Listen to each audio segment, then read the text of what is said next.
This spring, we visited Louisville, home of bourbon, Louisville Slugger, and the Kentucky Derby. It's growing and has a lot of economic potential.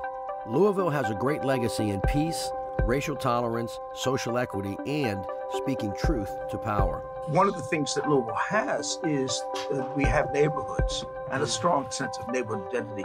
That's a great strength. It's also a weakness. I mean, as always, kind of strength and weaknesses are mirror images of each other.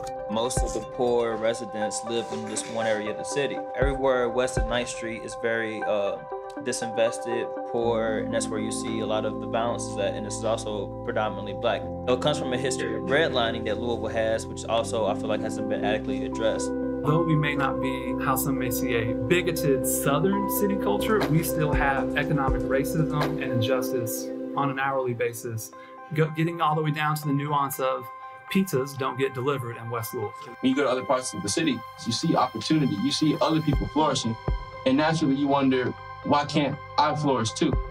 I would like to see more stores, more grocery stores, more fresh food, especially in the West End. In areas where there's a certain degree of congestion, it's usually predicated by violence and fear, and now you create deserts.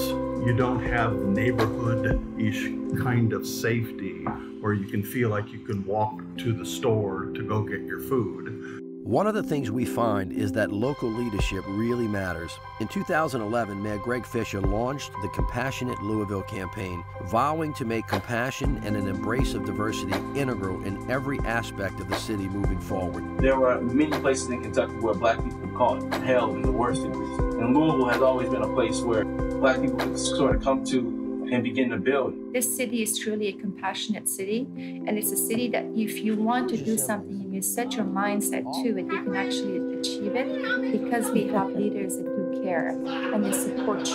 So it's the people of our city are phenomenal.